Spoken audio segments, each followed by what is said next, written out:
Hey everyone, I'm Sarah. And I'm Alex. Sarah, tell me something.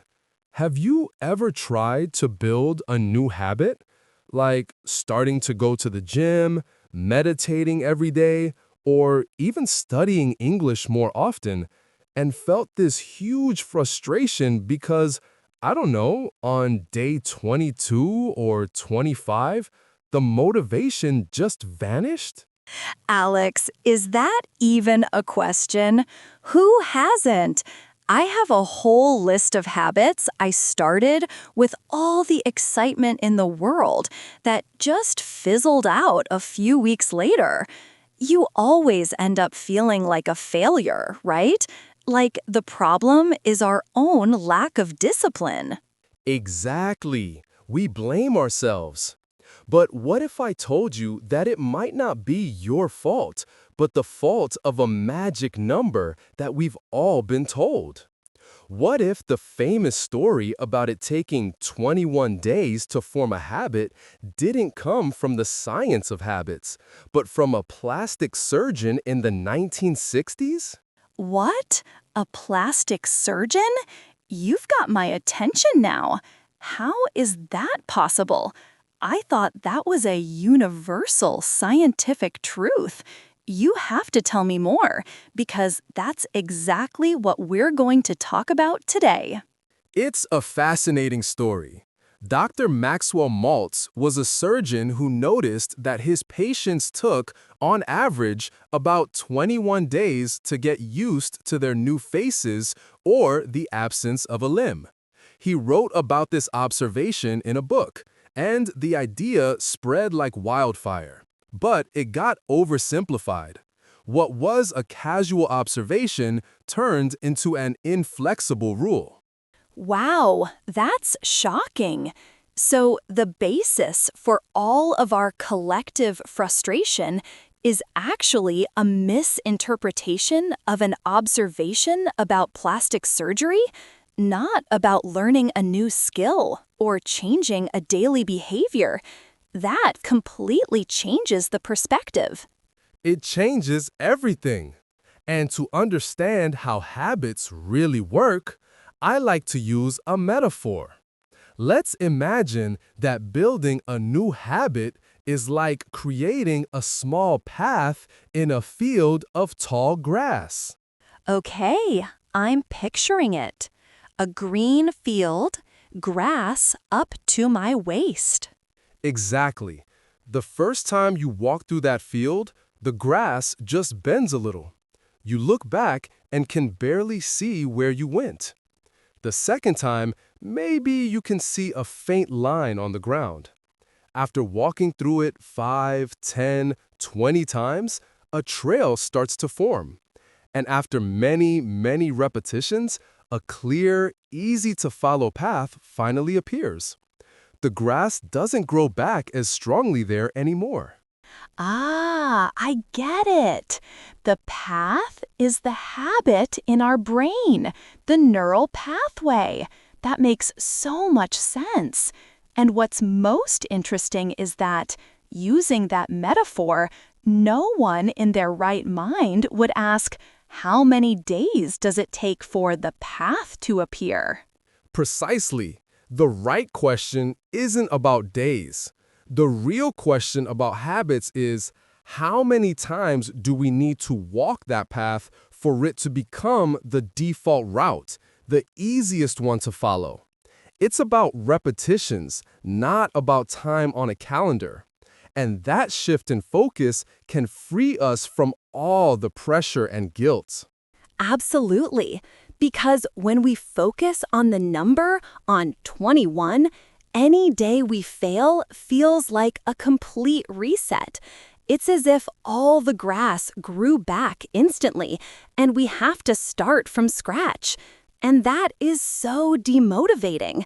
This idea of repetitions instead of days already feels so much kinder.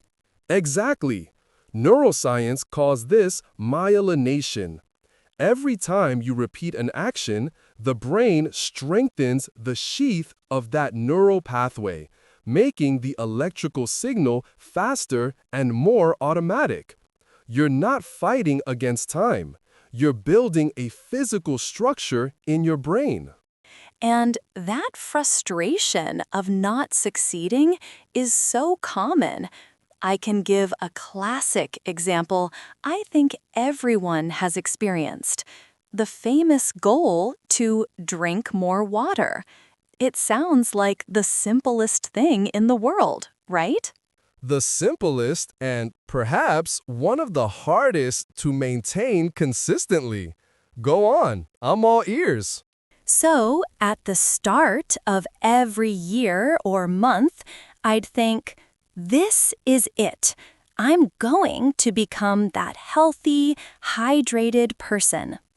I'd buy a new water bottle, one of those really beautiful, colorful stainless steel ones that keeps the temperature just right.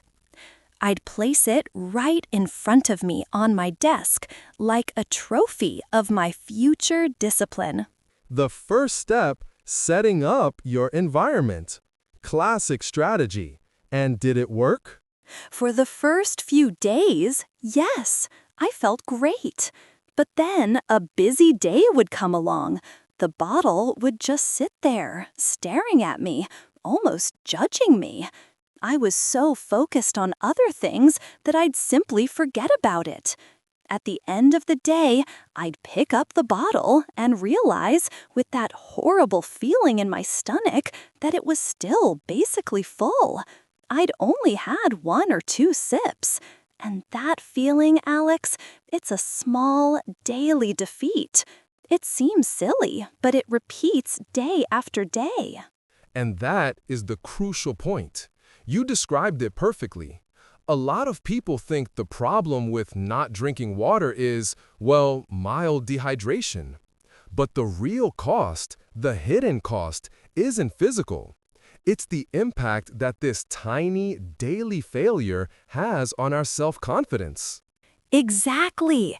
It's totally psychological. Every time I looked at that full bottle at the end of the day, it was like my brain got a little message, a whisper saying, "See, you're not disciplined," or "You can't even follow through on the simplest thing you set out to do." And those messages, those whispers, are cumulative. They add up. That small failure in the water drinking habit weakens us when we try to make bigger, more important changes in the future. When you think about starting a big project, learning a language, or changing careers, that little voice in the back of your head, fueled by all the full water bottles, says, "Why bother trying? You can't even remember to hydrate." It's a silent erosion of our self-efficacy. Wow, silent erosion of our self-efficacy. What a perfect term. That's exactly it. We don't realize the damage these tiny failures do in the long run. So, what's the way out? If relying on willpower or memory clearly doesn't work for most of us, what do we do? Just give up on drinking water? No, not at all. The solution is to take willpower and memory out of the equation. There's a very simple and powerful technique for this, which some call habit anchoring or habit stacking. The idea is the anchoring rule. The anchoring rule. I like the name. It sounds strong, secure. How does it work? It's quite simple. Instead of having a vague goal floating in time, like, I need to drink more water today, you anchor the new habit you want to build to a habit that already exists, one you already do every day without even thinking about it. The old established habit serves as an anchor, a trigger for the new one. Oh, so instead of creating a new reminder, I use one that's already in my routine. Give me a practical example. Sure. For instance, Many people drink coffee in the morning. That's a super established habit. So, the new rule isn't drink water in the morning, but rather, every time I go to turn on the coffee maker, I will drink a glass of water before. The act of turning on the coffee maker is the anchor, the trigger that launches the action of drinking water. That's brilliant! Absolutely brilliant! Because I never forget to make my coffee. So the sequence would be, I go to the kitchen to make coffee, trigger, I drink a glass of water, I make my coffee. The win is small, specific, and becomes almost automatic over time. It no longer depends on me remembering. Exactly. Another example. As soon as I sit down at my desk in the morning, the first thing I will do is drink my first glass of water for the day. The act of sitting in the chair is the anchor. Or, every time I stop for lunch, I will drink a glass of water before my first bite. You're inserting the new behavior into a pre-existing flow instead of trying to create a new flow from scratch. That takes all the pressure off. Because success is no longer drink 2 liters of water a day, which is a huge and vague goal. Success is, I remembered to drink water when I turned on the coffee maker. It's an immediate and easy win. And each of those wins sends the opposite message to the brain. Hey, I'm a person who follows through. And that's how you start to rebuild that self-confidence with consistent micro wins. You're reinforcing the path in the tall grass, one step at a time, using a map you already know. That makes perfect sense. And it's amazing how that approach changes everything. If this little frustration with the water bottle happens with something so physical and simple, imagine the devastating effect that the pressure of time and perfection has on something that requires much more mental consistency, like learning a new language. You've hit on the perfect point. Learning a language is perhaps the best example of where the all-or-nothing mindset and the tyranny of the 21 days cause the most damage. It's the graveyard of good intentions. The graveyard of good intentions? I love that. That's so true. Everyone knows someone, or is that person, who makes the promise. This year, I'm going to become fluent in English. I'll study 30 minutes every single day, no exceptions. Exactly. And they start with incredible momentum. They buy a course, download 5 apps, follow language learning influencers. For the first week, they religiously stick to their 30 minutes. The second week, too. They might even get close to 20 days, feeling invincible. And then, life happens. Life always happens. One day, they get home from work exhausted and think, ugh, I deserve a break. I'll just skip today. The next day, a friend calls for a last-minute dinner. The day after that, something unexpected comes up. Suddenly, they look back and realize it's been 3 or 4 days since they last studied. And the thought that immediately pops into their head is devastating. Well, I already broke the chain. I lost my rhythm. There's no point in trying to continue from here. I'm better off just giving up and starting over again next month. And that next month almost never comes. And the cost here is even greater than with the water, right? Because it's not just your self-confidence that takes a hit, it's the knowledge itself. The real cost is the loss of momentum, what scientists call an increase in the activation energy. Exactly. Every day that person doesn't study, the mental effort to start again feels greater. It's like trying to push a car.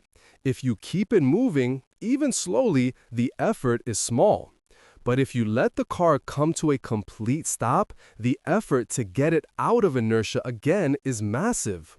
The brain starts to forget recent vocabulary, grammar rules get fuzzy, and the next study session seems much harder and more intimidating than the last one.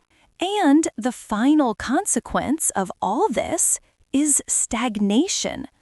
The person gets stuck at the same level forever. And worse, they start to build a limiting belief about themselves.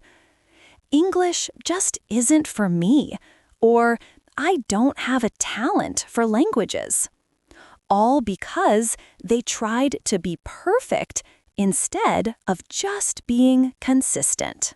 And to fight this activation energy and the all or nothing mindset, there's another extremely effective rule, inspired by the work of James Clear. It's the 2-minute rule. The 2-minute rule. Okay, I'm sensing a pattern here. Small rules, big results. Explain this one to me. The idea is that any new habit should be started in a way that takes less than 2 minutes to do. That person's commitment shouldn't be study for 30 minutes, which can seem enormous on a tiring day. The real commitment, the minimum goal, is simply open the language app and do one lesson, which literally takes 2 minutes. I get it.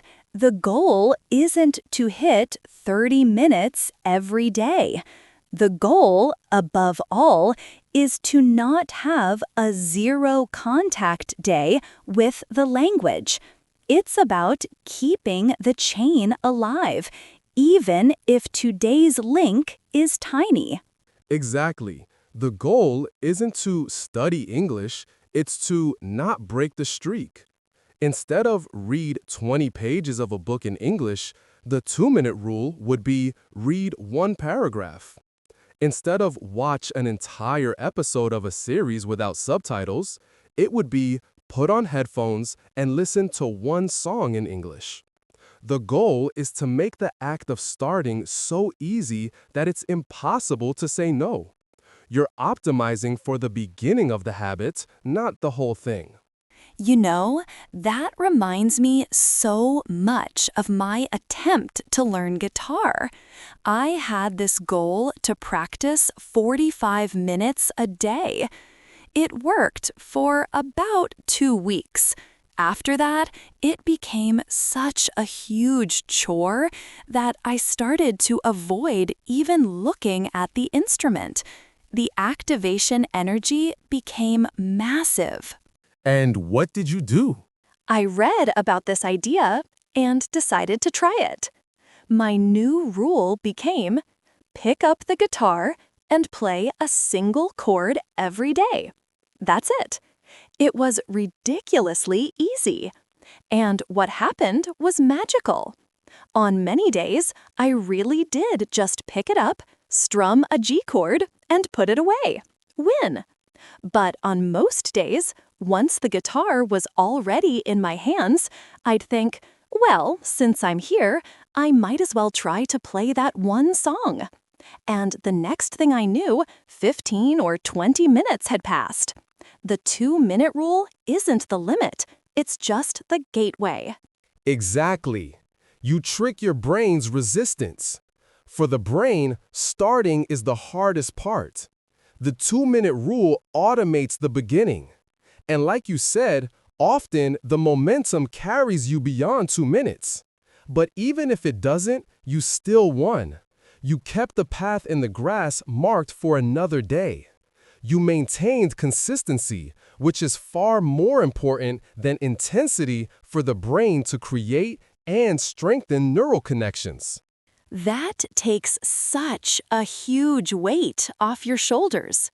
The idea that 1 minute of contact with English is infinitely better than 0 minutes. That doing a single squat at the gym is infinitely better than not going at all. Yes, definitely. But hold on a second. Let me play devil's advocate here for a minute. If we only focus on doing 2 minutes of something, or just drinking one glass of water anchored to our coffee, don't we run the risk of never making any real progress?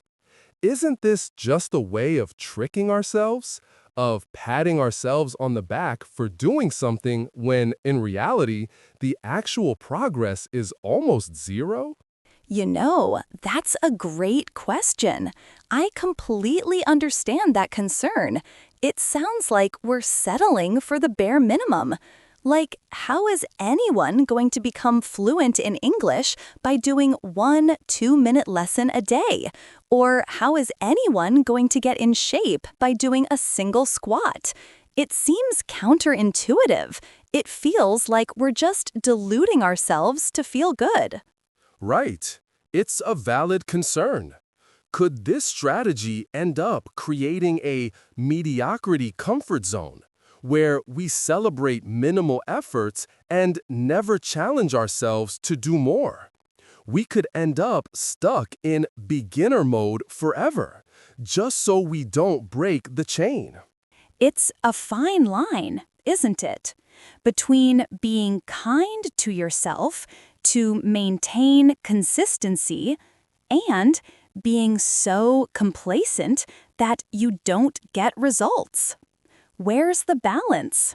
How do we use these rules to actually get somewhere?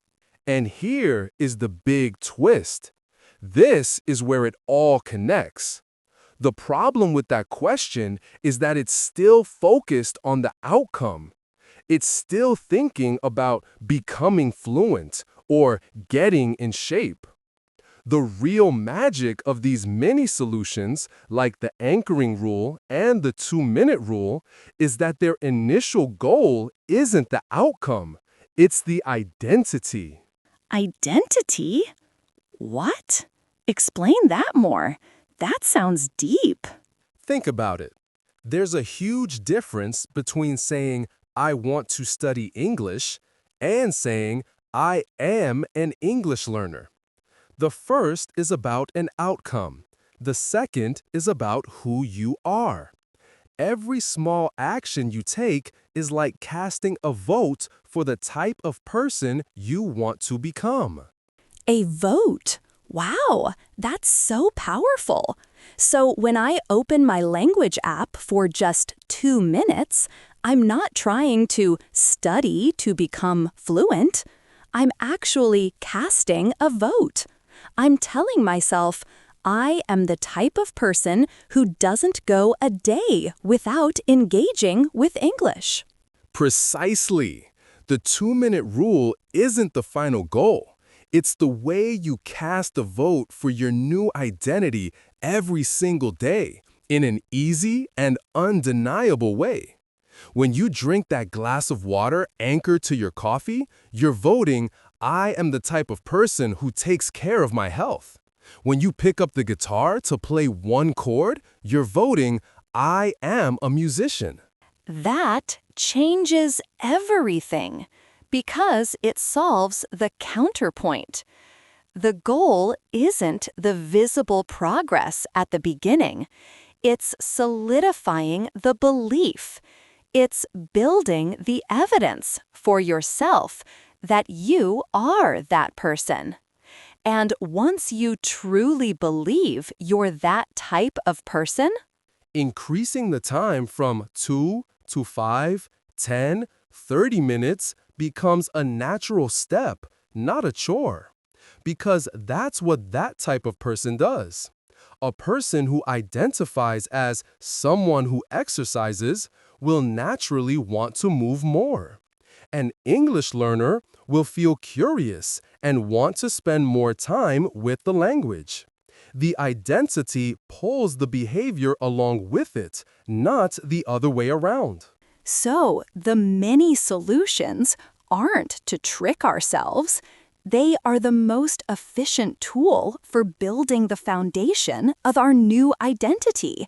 They ensure that we keep voting day after day until the election is won and the new identity becomes our truth. That's brilliant. That's why the pressure of 21 days is so harmful. It focuses on the finish line, the outcome. But habits that last aren't about crossing a finish line. They're about becoming a different kind of person, and that has no end date.